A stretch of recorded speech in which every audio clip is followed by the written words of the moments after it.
po. Let's start with the prayer. The True Millionaire's Prayer by Brother Bo Sanchez. Today, I ask you to bless me so that I may become a blessing. Lord, I commit myself to enrich others. But because I cannot give what I do not have, I commit myself to become rich. I commit myself to serve you and to serve the poor with my wealth. Today, I open myself to the abundance of your universe. Use me as a channel of your love. Give me the ability to create wealth that will bless the world. Increase my financial wisdom and expand my territories. I place my life in your hands. Amen. Amen. Amen. Amen. For the trainer's credo naman po, may we call on our soon-to-be Senior Marketing Director, Sir Edwin Bagsit, to lead our trainer's credo po. Wow. Bilis naman. Thank you, Sir Mark. Magandang gabi po sa lahat. Now we will proceed for our trainer's credo. I know the only way I will become successful is to train and to duplicate new trainers. I know exactly how to win. I win by field training one person at a time. Thus, I must remain simple in my presentations and training. I must be consistent and predictable. I have to do it fast so that the trainee can see how doable it is. I understand that the future of the new trainee and his family is in my hands. I must do it right and do it with pride. My trainee will be successful because of my commitment, dedication, and belief in the mission of our business. Rather than giving a man a fish, I will teach him how to fish. I am proud to be a builder, a WSB IMG Fast Start trainer. Thank you. Thank you po, Sir Edwin. And para naman po ipakilala yung ating speaker po ngayong hapon, ngayong gabing ito, may we call on po our soon-to-be CEO, SMD, SMD1 Engineer Juanito Rico Hermoso. Take it away, sir. Nakakagulat naman, Sir Mark. Claim na yan, sir. Claim na. Sige po, isang karangalan po na ipakilala sa atin ang ating tagapagsalita sa gabing ito. Siya po ay graduate of Bachelor of Science in Nursing in Riverside College, Bacolod City, Negros Occidental. Siya po ay registered nurse by profession. At siya po ay nagtatrabaho ngayon as an IR nurse in the Security Force Hospital in Riyadh, KSA. At mahigit na pong 7 taong OFW. A financial educator, financial literacy advocate, financial guru, at isa rin po siyang property consultant sa isa sa malaking real estate developer sa Pilipinas. Siya ngayon po ang Senior Marketing Director ng International Marketing Group, ang aking kaibigan, ang aking sponsor, at ang pinakamabait at mabait dito sa IMG sa Expand Knowledge. Siya po ang founder ng Guru Society of IMG. Walang iba po, SMG Senior Marketing Director Cindy Sorbito. Thank you so much, Sir June. Sir Edwin, maraming salamat po for leading our trainer's credo, and Ma'am Angela for leading our prayer, at kay Sir Mark po for being our moderator. Thank you so much po. Sir June, it's the Market Gurus Society. Okay, so magandang hapon po sa ating lahat. Ako po ay nagpapasalamat sa nilanyong oras ngayong hapon. I know Friday ngayon, lalo na mga nandito sa atin sa Saudi Arabia, off po ng karamihan sa atin, but you guys nandito sa ating webinar. So hopefully po, marami po kayong matutunan later on sa akin about sa Kaiser. Okay, so our topic is about the Kaiser Investment 101. But before anything else, may tanong po ako sa inyong lahat. Sino ba sa inyo ang gusto magkaroon ng financial peace or financial freedom? Sige nga. Ako. Okay, si Sir June, I know lahat po sa atin dito na nasa webinar, kailangan po natin at gusto po natin magkaroon ng financial peace or financial freedom. Para sa inyo, ano nga bang ibig na sabihin ng financial peace or financial freedom? Sige nga, Sir June, kasi ikaw ang sumagot. Sir June. Sir June, Dahil ano ano, sir wala. para sa iyo yung financial peace or financial freedom? Ay, di yung tayo, ano na, dapat ay meron ng trabaho, ay, pera na nagtatrabaho sa atin. Yap. Ano, stable na, hindi na tayo nangangamba doon sa ating hinaharap. Yeah, tama po. Sabi nga ng iba, ang financial peace or financial freedom is having enough savings, financial investment, tsaka yung cash on hand na kaya mo or you can afford the life na gusto mo para sa iyong sarili at para sa mga mahal mo sa buhay. That's why I'm very thankful po kay IMG dahil po kay IMG natuto po ako dahil yung kay IMG, dito ko nalaman para ma-achieve ko ang financial peace or financial freedom is through building our solid financial foundation. Ito po yung way para ma-achieve natin iyon. So kanina, diniscuss ni Sir Jack kung ano nga ba yung solid financial foundation. Kaya po mag-brief discussion tayo about the solid financial foundation. First, we have 6 steps lang po. Number 1 is increase cash flow. How to increase our cash flow. So dito po, how to increase our cash flow, dapat po reduce our expenses. Meaning, priority lamang kung ano po yung mga needs, bilhin lamang kung ano po yung kailangan lang, at iset aside muna yung mga wants. Second way po to increase our cash flow is to kailangan po ang ating mga spare time, gamitin po natin ito sa productive na activity. Let's say ikaw is may skills ka, masarap ka magluto, then earn additional income. So dito din po sa IMG, ang membership platform niya, si IMG po, hindi lang po unlimited financial education ang mabibigay niya. Dito rin po sa IMG, you can have your investment opportunity. And at the same time po, meron po dito sa IMG, the business opportunity where you can increase your cash flow. Anyway, may discussion po tayo dyan, Entrepreneurship 101, kung ano po yung binibigay ni IMG sa atin na opportunity sa business po. So next sa ating solid financial foundation is to have a healthcare protection. Healthcare protection para po sa atin, sa ating sarili. Kasi for now, you are working, you're earning money, so kayo po ay protected, binibigyan kayo ng company or institution kung saan kayo nagtatrabaho ng short-term healthcare. But yung tanong ko, what if ikaw ay nag-resign? What if ikaw ay nag-retire? Yung card po ninyo, tingnan nyo po, lalo na po sa mga private institutions, you have Bupa, Mvisa, Tawania. But the moment you resign and the moment you retire, may value pa ba yan? Of course, wala na, di po ba? Zero na yan. Meaning, memorabilia nyo na lang yan. At nang umuwi kayo sa Pilipinas, sino ang magko-cover ng healthcare ninyo once kayo ay nagkasakit? Sino ang magpo-provide ng medical expenses nyo once ikaw ay kailangan mo ng medical treatment? So kailangan po ang healthcare, hindi lang po short-term, kundi pati na rin po long-term. Next sa ating solid financial foundation is we need to protect our family through getting a life insurance protection.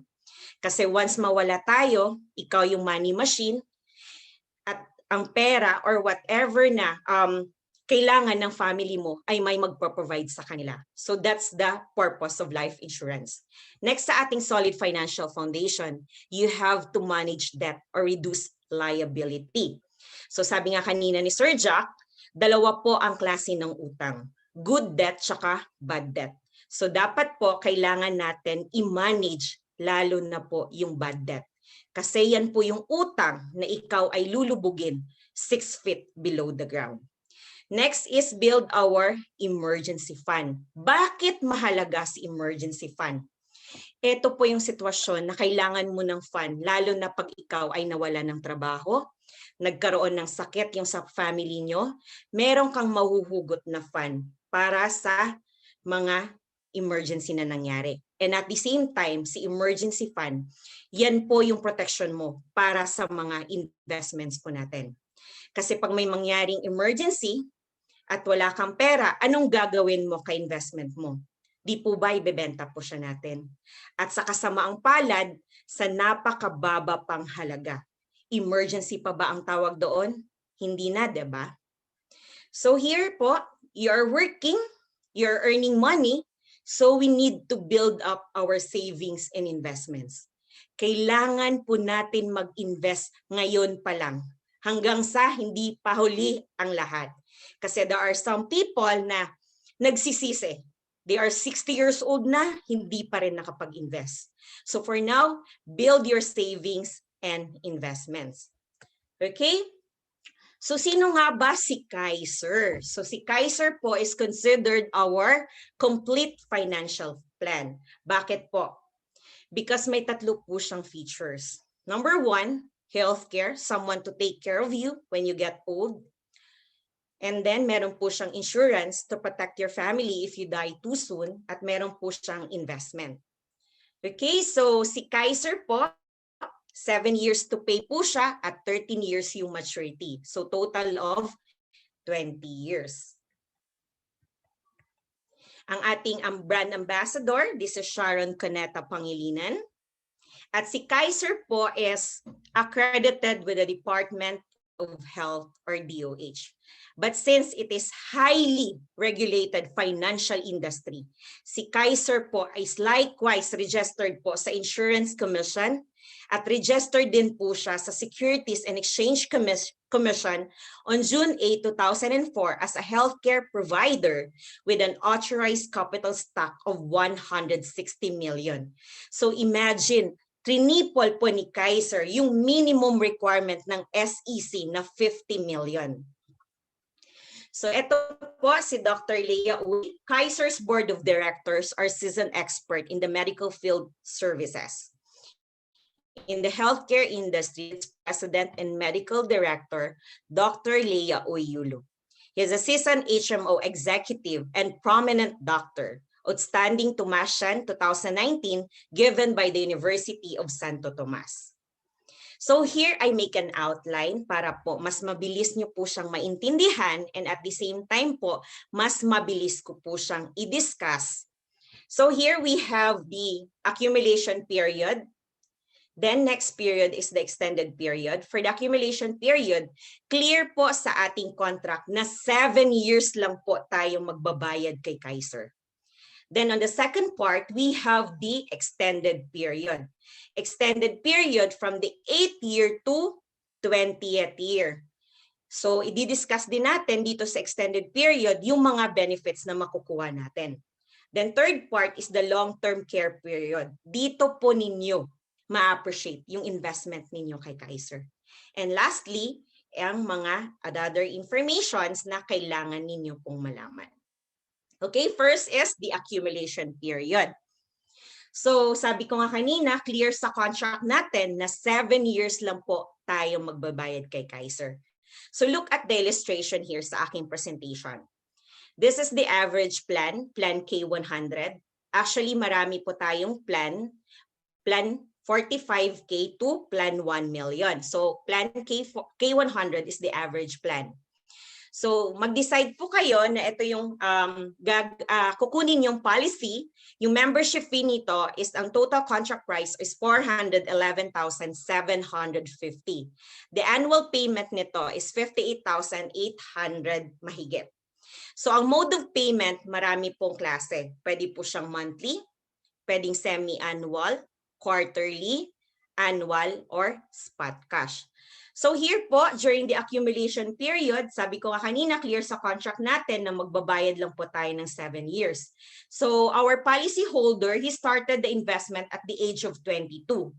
At matatapos siya sa kanyang pagbabayad at the age of 29. But look at the box here below.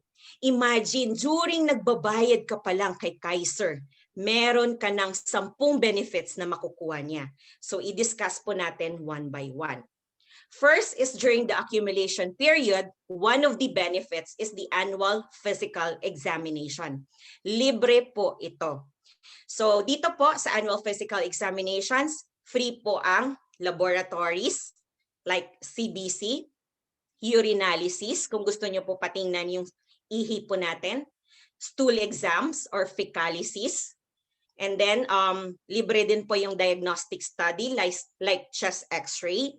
At libre din po sa mga 35 years old and above ang ECG, at sa mga babae is yung pap smear or mammogram. But if you are younger than 35 years old, kailangan lang po ng doctor's prescriptions. Next sa ating benefits sa accumulation period is the dental benefits. Number 1 po sa ating benefits sa dental, unlimited po dito yung dental check-up. So punta lang po kayo sa mga Kaiser accredited clinics and dental clinics. And then unlimited din po yung simple tooth extractions. Tusawa na bunot ng ipin po dito. But hindi po libre yung mga major na tooth extractions like yung wisdom tooth. The next is once a year free dental prophylaxis. Ano po yun? Libre po dito yung cleaning. And then recementations of jacket, crowns, inlays, onlays. Take note po, cementation lang po ng jacket, crowns, inlays, and onlays. But the jacket itself, hindi po siya free. Cementations lang po. Next is minor adjustment of dentures. But the braces at kung ano-ano pang kailangan mo ilagay sa ngipin, hindi na po siya included. Okay, next sa ating benefits during the accumulation period is the basic health benefits. Ano po ito? Kailangan mo, once you are admitted in the hospital and you need the physical fee or specialist fee or surgeon's fee, kailangan mo magpatingin sa mga consultants or mga doctors na specialist na sinabi ko, included po siya. And if you are the policy holder at na-admit ka sa hospital at kailangan mo ilagay sa operating room for surgical intervention or kailangan mo ilagay sa ICU, covered po siya. Okay, next sa ating benefit during the accumulation period is the members of choice of room and board up to 1,000 pesos per day for the Plan K100. So Plan K100 po, 1,000 pesos per day lang po yung covered ng ating plan. But if ikaw ay na-admit sa hospital and if you want to stay in a VIP room at umabot siya ng 3,000 pesos per day, ikaw na po yung magko-cover. Yung kay Kaiser po sa Plan K100, worth 1,000 pesos lang po. Next sa ating benefit during the accumulation period is the yearly medical benefit limit of 60,000 pesos per year after full payment of the first year of the total premium. Meaning po, dito po sa accumulation period, covered lang po yung admission. Inpatients lang po. So sa Plan K100, entitled po kayo ng yearly medical benefit limit worth 60,000. So sa Plan K45 or Plan K50 to Plan K60, 50,000 lang po iyon. So feeling nyo, ikaw po ay laging nagkakasakit, so get a higher plan. So note, the above provisions of 1, 2, and 3 can be availed of the after full payment of the first year of the total premium. Okay, next sa ating benefit, number 6 during the accumulation period is term life insurance coverage for 20 years. So, dahil po ang dami kong babasahin, i-shortcut ko na lang po. Meaning, if you are the policy holder at ikaw po ay namatay, during nagbabayad ka pa lang, meron na pong makukuhang term life insurance coverage yung mga mahal ninyo sa buhay. Let's say, ang cost of death mo is normal death or normal na disease na ikaw ay mamatay. Your family can get a 450,000. But if ang cost ng death mo is accidental, times 2 po yun. Meaning 450,000 times 2, so yung makukuha ng mga beneficiary mo, it's 900,000 po. Next sa ating benefit during the accumulation period is the accidental death and dismemberment. So meaning, ikaw na policy holder, ikaw ay na-aksidente or ikaw ay nagkaroon ng dismemberment, naputulan ka ng 2 kamay, naputulan ka ng 2 paa, covered ka po ng worth 100,000 na term life insurance. Next sa ating benefit during the accumulation period, waiver of membership fees due to total and permanent disability. Again, dahil ang haba ng sinasabi dito, is shortcut ko na lang din po ulit. Waiver of membership fees due to total and permanent disability. Meaning, ikaw na policy holder at nagbabayad ka pa lang at ikaw ay naaksidente at nagkaroon ka ng major na problema like major fracture at nagkaroon ka ng permanent na disability, wala ka ng capacity to earn, wala ka ng capacity to work, mawi-waive na po yung policy mo. Considered bayad na. Let's say nagbabayad ka pa lang, 3 years ka pa lang, and kulang ka pa ng 4 years, yung 4 years na kulang na yun, considered as bayad na. Kasi wala ka ng capacity to pay. Next sa ating benefit during the accumulation period, waiver of membership fees due to death. Okay, dito po sa waiver of membership fees due to death, let's say nagbabayad ka pa lang, let's say 2 years pa lang, and then may natitira pang 5 years, at ikaw ay namatay, meron na pong makukuha. Meaning, lahat ng to, yung mga remaining na years na hindi ka napagbayad at ikaw ay namatay, considered at bayad na yung policy mo. At yung mga beneficiary mo, makaka-receive ng full payment na certificate at ma-avail nila yung lahat ng kailangan mong ma-avail dito sa Kaiser, like yung healthcare po. Next is benefit number 10, during the accumulation period, si Kaiser po, pwede po siyang nating gamitin as family assistance services. Meaning, pwede po siya nating maging collateral. Pag isa yung family member natin is kailangan ma-admit sa hospital at wala po tayong pambayad, pwede mo siyang magamit yung policy mo. But, kailangan po is subject pa po yan ng approval ni Kaiser.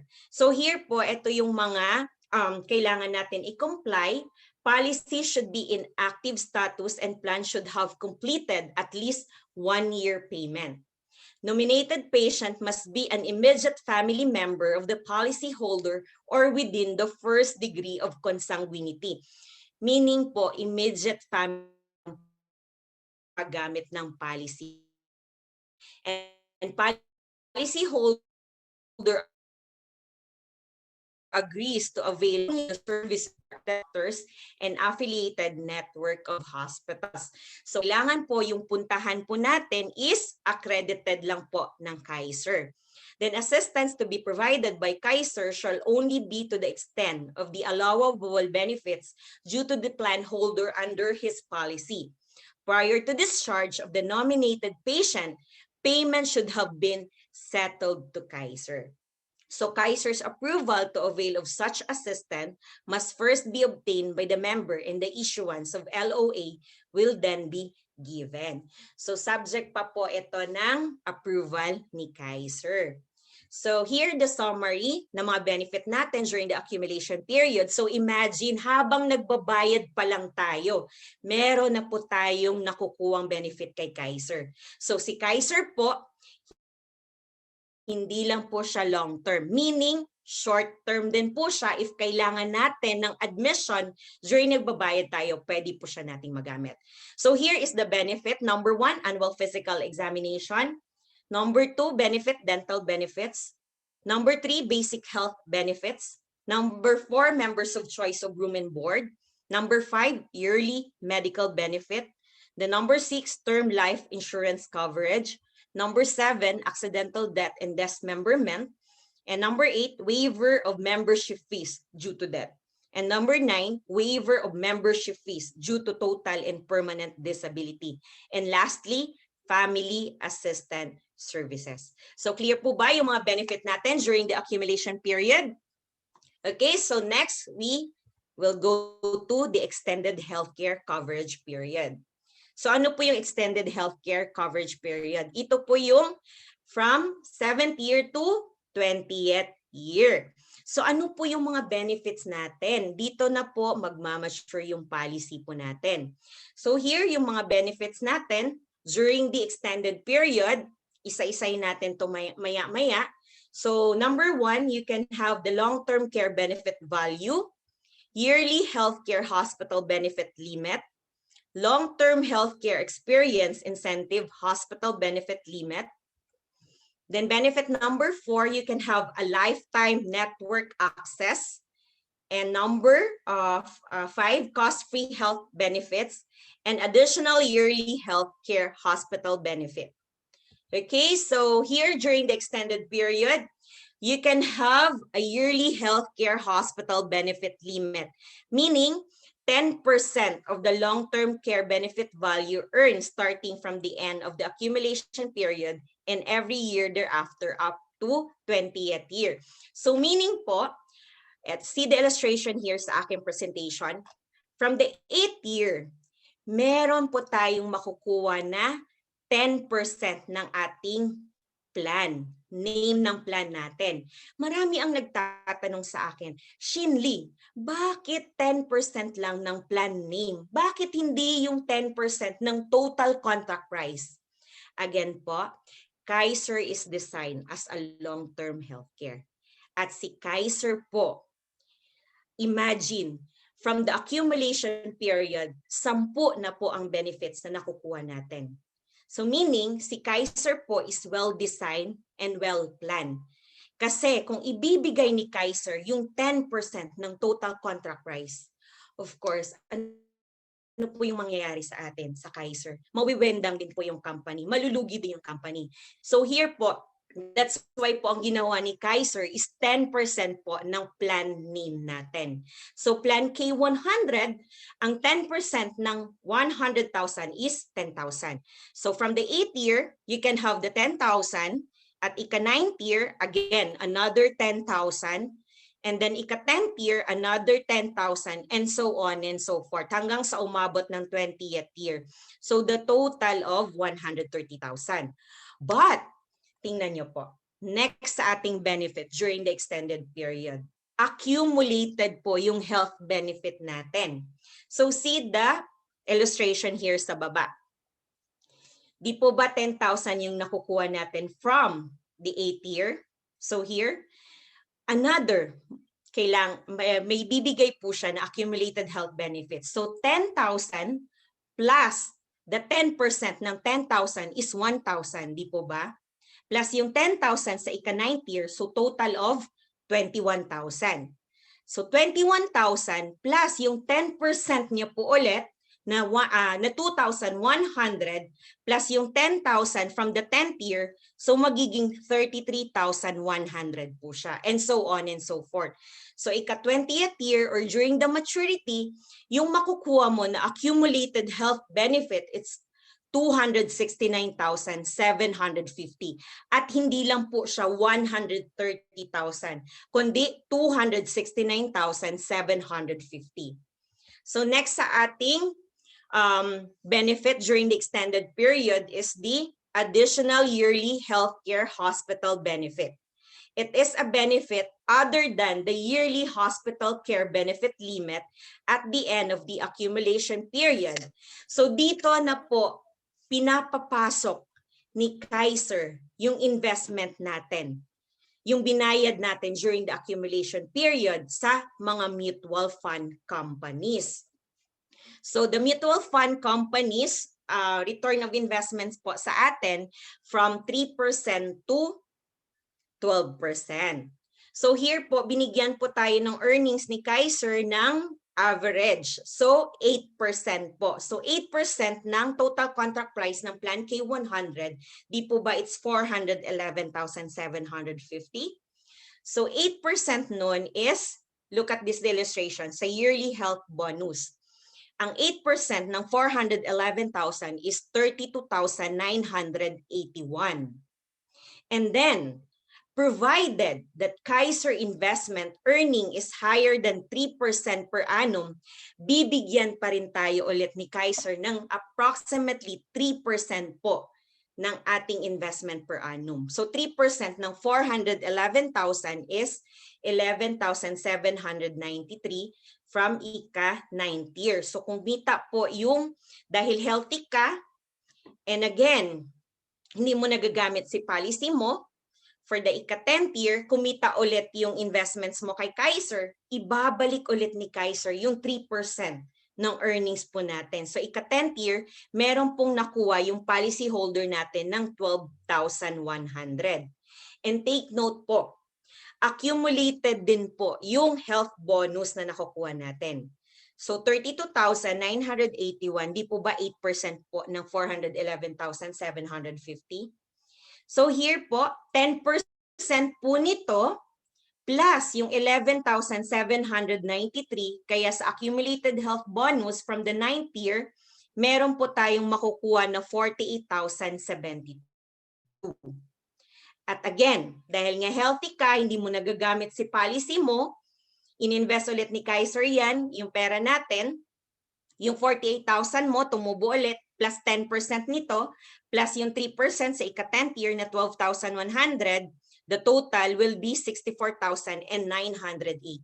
So approximately po, yung makukuha natin during the additional yearly healthcare hospital benefit mo during the maturity period ay aabot ng 446,419. So may tendency pa po na tataas pa po ito. Depende po kasi sa market. Next sa ating benefit during the extended period is the long-term care benefit value. Guaranteed po ito. So guaranteed health benefits as shown in the schedule of benefit which can be used at the end of the 20th year as part of the hospital benefit limit. Meaning, kung ano po yung plan na kinuha nyo, so ito po yung kanina, yung plan natin is plan K100, kung ano po yung plan mo, yan po din yung makukuha mo na long-term care benefit. So plan name is plan K100, so 100,000 din po yung nakikita ninyo. But if plan 50K yung kinuha nyo, so ang malalagay dito is 50,000. So sa atin is plan K100, so 100,000. So guaranteed po iyon. Depende po sa plan na kinuha. Okay, next sa ating benefit during the extended period is the long-term healthcare experience incentive hospital benefit limit. Approximately 85% of the total membership fees which can be converted into cash or be part of the hospital benefit limit. Okay, so ito po, ito yung tinatawag natin na money back. Ito po yung nagugustuhan ko talaga sa Kaiser. Kasi po, during the accumulation period, yung ibang HMO, pag hindi mo siya nagamit, like hindi na tayo lalayo kay PhilHealth, di po ba? Once hindi na siya nagamit, yung binayad na pera po natin is thank you na lang po. And same with the other HMOs. Yung binayad nyo, during nagbabayad ka at hindi mo siya na-use during admission, salamat na lang. But si Kaiser po, once hindi mo siya nagamit during the accumulation period, ibabalik niya ang 85% ng total contract price mo. So 85% ng 411,750, it's 350,000. So imagine nyo po yun. Napakalaki ng binabalik ni Kaiser sa atin once hindi mo siya magamit during the accumulation period. Okay, next sa ating during the extended period. Okay, so di po ba the policy started the investment at the age of 22. So nagtapos ng pagbabayad niya at the age of 29. So yung maturity is 13 years. So from the 8th year to 20th year, siya po ay 42 years old. So upon maturity, approximately yung makukuha ni policyholder, the capital is 411,750 lang. But yung makukuha niya during the maturity is worth 1.1 million mahigit. Okay, so here po, you see the illustration. The accumulated health benefit, it's 269,750 plus yung accumulated health bonus, yung sinasabi ko kanina, dito na pinapasok ni IMG, yung ni Kaiser, yung investment po natin, it's 446,419 at long-term care benefit, depende po kung ano yung plan name natin, guaranteed po siya, so 100,000 plus the long-term care bonus. Pag hindi mo nagamit during the accumulation period, yung policy mo, ibabalik niya yung 85% ng total contract price na kinuha mo. So it's 350,000. So maturity value, again, 1.1 million mahigit. Okay, so let's have a recap kung ano po yung mga benefit na makukuha mo during the extended period. Covered na po during the extended period yung outpatient benefit. So let's say ikaw masama ang pakiramdam mo and you need consultations, maka-avail na po kayo. Pwede na po kayong pumunta sa any accredited hospitals and clinics. At covered din po at the same time yung inpatient's benefit or kung kailangan nyo ng admission, covered na po yun. And take note po, during the extended period, covered na po yung mga pre-existing diseases natin like hypertension, diabetes mellitus, problems sa kidneys, covered na po siya. And also the dreaded illness. Dreaded illness po, yan po yung mga sakit na can brought impact sa ating buhay. At yung treatment po niyan is really costly. Like po yung mga strokes, cancers, problema din po sa kidneys, and problema sa ating mga atay. And then during the extended period, covered na po sa mga kababaihan yung maternity benefit. Ang daming nagtatanong, bakit yung maternity benefit hindi po covered during the accumulation period? Take note po, mga kababaihan, yung pagbubuntis ay hindi po emergency. Ito ay kailangan i-plan.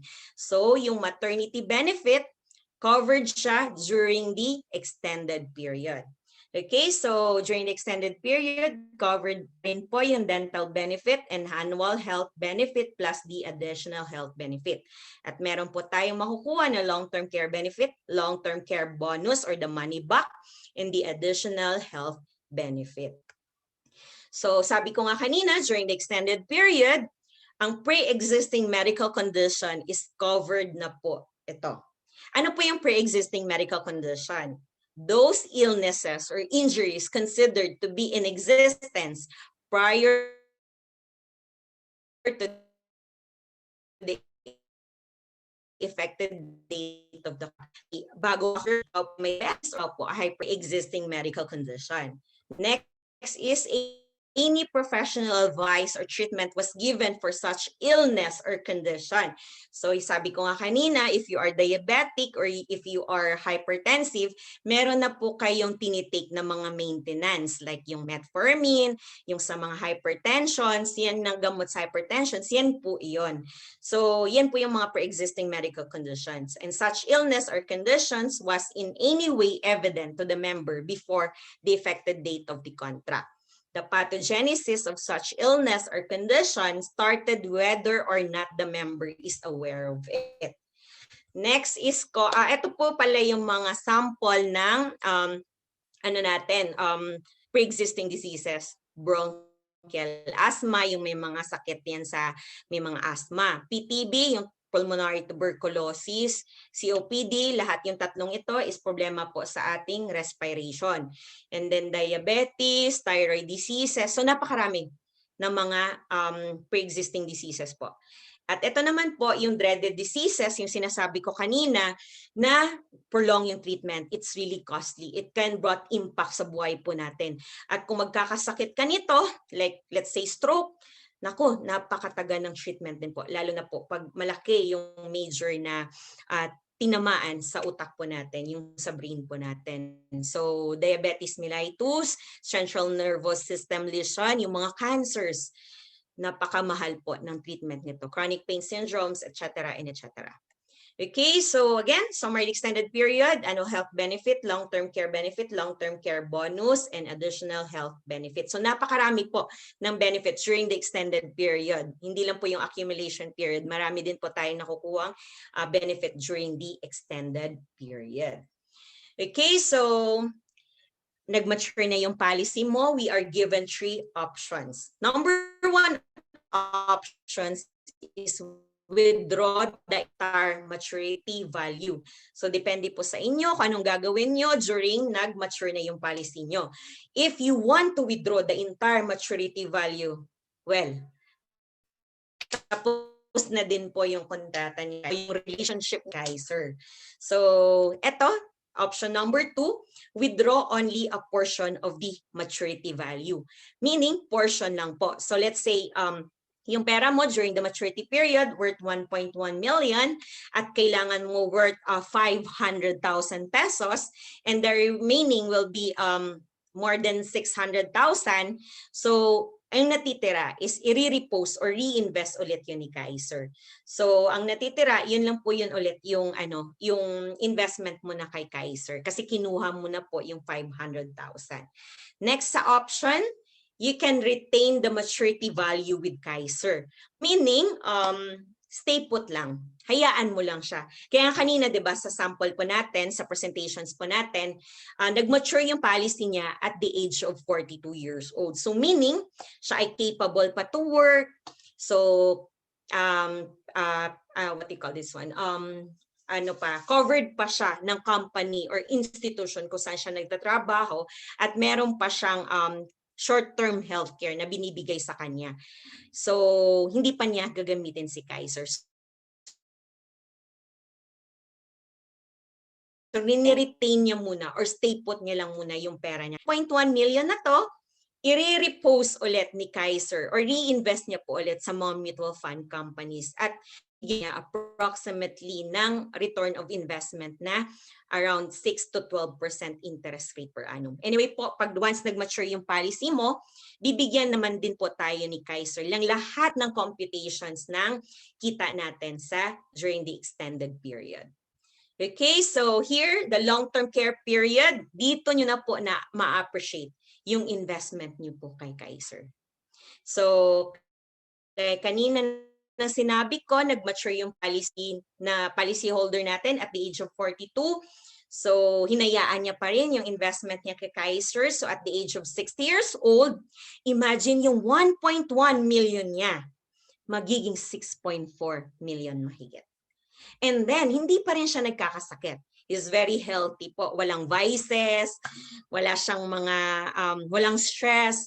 So, hinayaan niya pa rin yung investment niya kay Kaiser. So, hanggang umabot siya ng 65 years old. So, imagine yung 6.4 million niya. At the age of 65, meron po siyang makukuha kay Kaiser na worth 10.4 million mahigit. Okay, so again, lagi po itong tinuturo sa atin. Solid financial foundation. So si Kaiser po, it can answer our 3 major financial needs. Kaya tinatawag po siyang the complete financial plan. Bakit? Meron po siyang healthcare, short-term healthcare where you can use kahit nagbabayad ka pa lang, immediate consumption. Long-term healthcare, kahit ikaw ay mag-retire, mag-resign, or if you are already beyond 60 years old, meron ka pong magagamit if you need medical treatment or kailangan mo ma-admit sa hospitals or kailangan mo ng medical attention. And then kay Kaiser po, meron po dito income protection. Meron pong life insurance coverage na makukuha once ikaw yung money machine, ikaw yung policy holder, at once ikaw ay may nangyari sa iyong masama at ikaw ay namatay, meron ka pong maiiwan sa mga mahal mo po sa buhay. And then lastly, si Kaiser po, gaya ng sinabi ko kanina, from the 7th year to 20th year, ini-invest na po yung perang nilagay natin sa kanya. Kaya po si Kaiser, meron po siyang savings and investment. Okay, so si Kaiser po is integrated po sila ni PhilHealth. Once admitted, you will be advised to file your PhilHealth reimbursement form. So kailangan po meron din po tayong PhilHealth. So let's say ikaw na policy holder, you were admitted, at yung una po si PhilHealth muna magbabayad at the remaining doon na po papasok si Kaiser. But pag wala kang PhilHealth, ikaw na policy holder, once you were admitted, ikaw po ang magbabayad ng kailangan na i-shoulder ni PhilHealth. At doon po ulit papasok si Kaiser. Okay, so if payment is made after the grace period, the contract shall be considered lapse. So si Kaiser po, meron po tayong grace period. Let's say nagbabayad po tayo end of the month, every 30th of the month. And then the following month, nagkaroon po ng problema at wala tayong pangbayad, hintayin po tayo ni Kaiser. Bibigyan niya po tayo ng grace period ng 30 days. But Kaiser is very kind enough. Imagine itong pandemic, instead of 30 days, naging 60 days po ang grace period niya. So, considered Kaiser din po as our bill monthly. So we have to comply po. Bayaran po natin si Kaiser. Kasi later on, tayo po ang magbe-benefit kay Kaiser. Okay, so reinstatement. Ikaw po na policy holder, nagkaroon po kayo ng problema and you're not able to pay for 1 year kay Kaiser. Well, Kaiser will be given you the opportunity na i-active mo po yung policy niya. Meron po tayong reinstatement po. 2 choices po. One is updating and the other one is redating. For the update, babayaran nyo lang po yung mga missed month. Let's say 1 year ka hindi nagbayad kay Kaiser, bayaran mo po yung buong taon. And every month, magcha-charge lang po siya ng surcharge na 1.5% per month. So 18% po siya per year. So let's say plan K100, the monthly payment is 5,882 times 12 mo po iyon times 18%. And ikaw po ay comply ng application form at magbabayad po ng reinstatement fee worth 300 pesos. At sa rebate naman po, the next option, member will only pay the premium for the month, but the maturity period will be moved. So let's say if you are paying monthly at hindi ka nagbayad ng 1 year, so sa rebate po, magbayad ka lang po ng 1 month. Tsaka mag-fill up ng reinstatement application form plus the 300 pesos na reinstatement fee. 1 month lang po yung babayaran mo. Yun nga lang, yung maturity period po natin, mamumove po siya. So let's say yung maturity period mo, age 42 ka dapat, so mamove lang siya to 43 years old. Ganun po iyon. Okay, it can be done within 2 years for the first unpaid due date. So imagine, again, Kaiser is very kind enough. So 2 years, bibigyan niyo po kayo ng 2 years na makapagbayad po kayo. Kung nawalan man kayo ng trabaho, then hindi kayo nakapagbayad for how many months, hintayin po kayo ni Kaiser hanggang 2 years para maging active po ulit yung policy niyo. So the member should be considered a new applicant subject to pre-existing conditions and for the purposes of contestability of insurance coverage and to any other requirements for a new applicant for membership in effect of that day. Kaiser will cancel the contract without need of notice to the owner if he fails to. Actually, may nag-approach sa akin sa hospital. It was 1 month ago. And she thought na yung Kaiser niya is 2 years, almost 2 years niya pala na hindi nagbabayad. But nang check namin sa portal, 3 years na pala siya. Sayang din kasi 4 years na siya nagbabayad. Sana tapos na sana siya. So, but then 3 years na pala siya hindi nakapagbayad. So yung portal niya, naka-note doon is already terminated. Hindi niya po, sayang din yung 4 years na yung 4 years na binayad po niya. So again, to be reminded po sa lahat ng mga Kaiser policy na considered Kaiser as your monthly bill para po obliged tayo na magbayad kay Kaiser. Kasi po hindi niyo po notice na lang na imagine kami po may gitna pala kami 1 year na nagbabayad kay Kaiser. Okay, so healthcare value, ito po yung hindi ko po sinasuggest. Ito po yung the owner may surrender the contract for its cash value stated in the schedule of benefits provided the plan is active for at least a year. Pwede nyo pong isurrender yung policy nyo but provided na kailangan active po siya at least 1 year na pagbabayad. But I don't recommend this. Kung nag-start na po kayo ng Kaiser, ituloy-tuloy nyo na po kasi po para po ito sa atin. Okay, so pwede po bang i-transfer yung Kaiser sa ating mga kakilala or mahal natin sa buhay? Well, Kaiser po, it can be transferable. Pwede po siya, provided na kailangan po yung ito po ay nasa list of beneficiary po natin. Hindi po kasi allowed yung mga third party. Okay, so Kaiser can be upgraded ba? Or ang mode of upgrade? Yes po. Plan can be upgraded within 30 days after its effectivity date. Mag-fill up lang po ng amendment form at magbayad lang po ng worth na 300 pesos na processing fee. Payment of additional installment corresponding to updated plan. So, ang plan na gusto mo is before na kinuha mo is plan K45 at na-realize mo na you can afford to have the plan K100. Pwede po siya yun. But it can be within 30 days po from its effectivity date. And then mode of payment can be upgraded din po.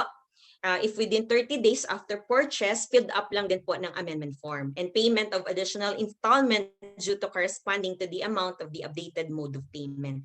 If beyond 30 days po after the purchase, again, filled up lang ng amendment form at magbayad po ng 300 pesos. And computation lang of dues based on the desired mode of payment. So let's say if you are paying now monthly and then after a year, just complete the cycle. After a year, gusto mo na magbayad ng semi-annual, pwede po siya. But downgrading of plan and mode of payment is not allowed. So let's say, annually ka ngayon nagbabayad and then the following year, gusto mo na mag-monthly kasi hindi mo daw kaya, hindi po siya allowed. And downgrading of plan ay hindi rin po allowed. So plan K100 ka ngayon, then the following year gusto mo siya i-plan 45, it's not allowed po. So for the eligibility, for the 10 years old to 40 years old, ang pwedeng plan, ang pinakamababang plan na pwede niya makuha is plan K45. So ang monthly payment ng plan K45, it's only 2,647. For 41 years old to 50 years old, pinakamababang plan na pwede niya makuha is plan K60. Yung monthly po nun is around 3,500 plus. And then for 51 to 60 years old, pinakamababang plan na pwede niya makuha is plan K75. So ang monthly payment nun is 4,412. So ang pwede pong kumuha ng Kaiser from 10 years to 60 years old. But beyond 60 years old, meron na po tayong senior Kaiser, senior plan for Kaiser. Ganun po. Okay, so the future depends on what we do in the present. Thank you so much po. Back to you po, Sir Mark or Sir June. Hello, hello, hello. Congratulations, Ma'am Sheen. Thank you, sir. Congratulations, Ma'am Sheen. Ang galing mo Congratulations, talaga. Ate Sheen. Ay, thank you, Dap. Dito ka pala, Dap. Yes, ako si Judy. Ay, Yun si basta. Judy. Kasamaan ko po sa trabaho. And they are already members na po. And great leaders na din. Yan. Lalo na si Dap. Nandiyan din pala si Ma'am Hilda Cordero. Nandiyan din pala. Ay, hello po, Mamilda. Ilongga. Certified. Yan, Ma'am Sheen. Galing mo talaga. Ay, salamat po. Hindi, mas magaling sa akin si Sir June.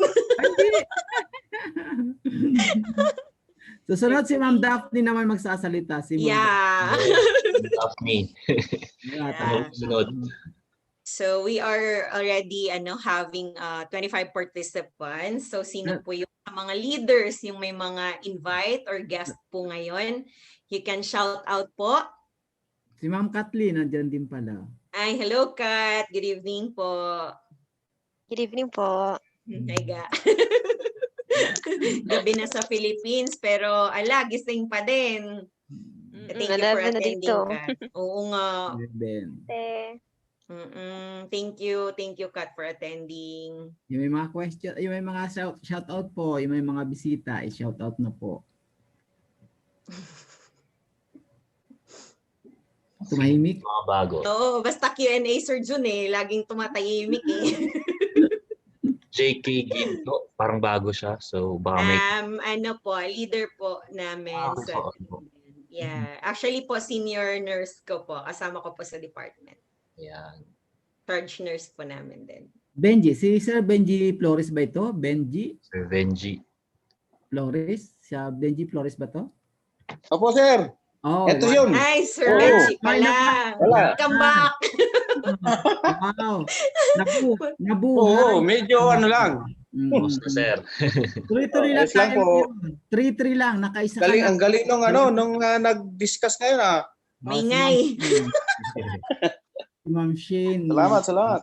Hmm. Thank you po. Ma-invite ka, Sir Benji? Ma-invite ka ngayon? Opo. Sino Ay, dala- invite. Di ko alam kung naka-duty o ano eh, sir. Eh, ba't si So, Ma'am, sinend ko yung link. si Ma'am Elifil, hindi mo in-invite? Baka wala siya ngayon. Next time po siguro. Baka invite Sige lang, po, sir. invite lang. Continue continue Sige, sir. invite, continue share, Salamat. continue learning. Okay. Ma'am Hilda, nandito po kanina si Sir JR. Kaya lang na may lakad daw. JR Bolanade. Ilanadi, sir. Yes, sir. Oh, nandito siya kanina, kaya lang may lakad daw sila. Umalis siya. Opo. Kasi Friday, sir. Baka rest day din ng misis niya. Oo. So, nag-member ay si Ma'am Dainty, tapos siya ay nagkaisa si Sir. Dainty. JR. Opo. Continue Nurse lang, din yun, ma'am. sir. Nurse. Dito sa Opo. Riyadh ba siya? Pero Yes, sir. Yes, sir. Nurse din code yan niya. siya. PH code siya. Opo. Baka din. Gusto niya Magta-try. mag-upgrade kasi meron tayong pwede Opo. mag-upgrade hanggang December 30. Baka Opo. Banggitin ko rin, sir. Opo. So, Alam naman po ni Hides, ko lang kasi nasa labas din siguro ngayon yun eh. may ata si Sir Heights, palagi siyang busy pag ganitong oras. Opo. May sinusundo. So kulang ka na lang, ma'am, ng dalawa na lang para maging promote kang marketing director, ma'am. Oo, sana, sir. Kahit yan, ma'am, kahit yung mga kilala, si Sir Randy, baka maka-invite siya. Meron po kasi ako mga prospect pero hindi pa nagre-response. Nasa ibang din, sir. Habol natin, ma'am, hanggang December 15 para ma-promote ka ng marketing Opo. director. Tapos habol Opo, sir. Re-remind ko. Actually, na yun eh. Nasa US kasi yun. Baka pumasok na rin kasi kaya medyo busy. Kahit saan tayo, ma'am. Tayo po ang gamit natin ngayon. Dati, di ba't ang gamit natin ay jet at dati ang gamit natin ay train. Ngayon po ang gamit na natin ay magic carpet. At around the world, kahit saan po tayo, anytime, anywhere po, pwede po ang IMG. Walang may mahuhulog. Oo. Magic carpet na po tayo ngayon. Tapos kaninang umaga, sinabi naman ni Sir Joen, ang atin pong gamit ay lampara, di magic lamp ni Jenny. Kaya ihimasin lang natin para lumabas si Jenny. Tapos sasakay tayo sa magic lamp, sa magic carpet. Sir June, Sir Mark, pwede po pa stop ng record po. Ako nga pala, naka-record pa.